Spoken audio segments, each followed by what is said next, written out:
Good morning, welcome back to the Breakfast Club. I hope you're all well. So good to see you this morning.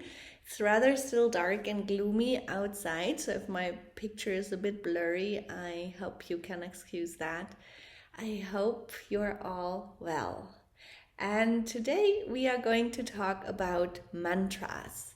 And you might think, mantra, I heard about this before, but what do I have to do with like old, ancient Sanskrit syllabus and sentences, and why should I use them in my life? And I have to admit, I got really obsessed more and more with mantras. The more and more I realized that I am not a victim to my thoughts, but I can actually change and alter and generate my own thoughts, and therefore generate how my whole mind is growing and developing, and how that influences my whole life. And a mantra basically means like a guardian to the mind. Or if you look at the Indo-German origin, then you can see ma stands also for mind, and tra for transfer or transverse, going through the mind. And a guardian for the mind, what the cool thing about this is that we don't try with meditation to stop our mind completely and then think like, okay, I have to not think about anything at all, and then everything will be okay. But in the contrary, it's like we acknowledging that we have a mind, and that the mind is an important factor and part of our whole existence, and acknowledging that and giving our mind something good to chew on. You can try them out if you are, for example, waiting for the bus, or you're waiting in line at the supermarket, and maybe you realize that your usual thoughts would be, oh, why is this taking so long? Where is that bus? Or when is it actually my turn? Why is this taking so long? And we all have these thoughts, and when you think and repeat this, why is it taking so long? Why is it taking so long?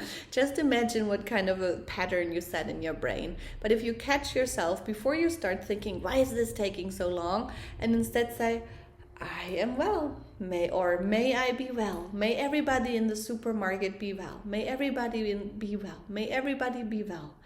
And then you can feel how this thought is changing the whole situation, and that the whole situation is not changing in itself, but you, with your thought, with your mantra, you can change how you react and how you feel in a certain way. That is the really cool thing, what I really like about the mantra.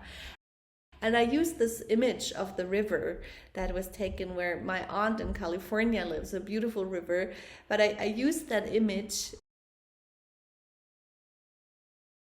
to show that with repetition, like it's like you're putting a little water on a stone, but with like thinking the same mantra or the good thoughts over and over again, you can kind of create the steady flow, the steady river in your mind going in a certain direction where you want to go. So it's your choice thinking about, why is this taking so long? Or say, may everybody on this whole planet be well. And mantras, they can of course be in Sanskrit or in other languages, and there is a reason to that, because if you just imagine about the very common one, Om, let's do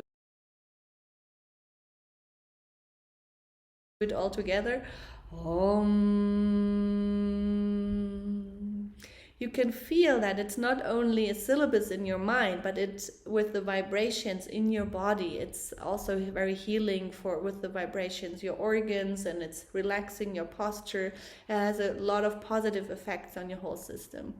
But I think we don't have to use mantras in Sanskrit if you can't relate to them. You can also use them in your mother tongue, in your native language, so they make actually sense to you. And one last thing though, and that might also sound like woohoo chaka magic, but it's really true. So if you use a mantra like, I will be happy, then you're programming your mind to think, I will be happy in the future. It's like putting a carrot on a stick, and you're always following that carrot, and you will never actually get to that carrot, but you will always see it in front of you. So you're programming your mind to thinking, okay, happiness is something for the future. It's not something for the now, but for the future. So the only thing I would recommend for creating your own mantras is using present tense. I am happy, or I am fulfilled.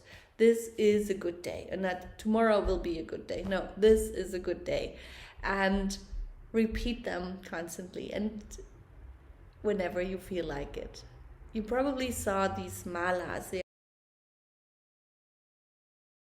There's like simple chains of pearls with 108 beads, and you repeat the mantra 108 times, and that's like the amount you can use to make it really stick to your mind. Or you maybe know about the rosary in the Catholic tradition, where it's basically the same thing. So all over the planet mantras are used. You can use beads to help you have the right amount, or you can just use your own mind, your own brain, wherever you are, and use mantras that make really sense to you. So evoke feelings that you like to have, evoke things in your life that you want to have. I hope you'll find a mantra that you like. You can also post your most favorite mantras here in the comments.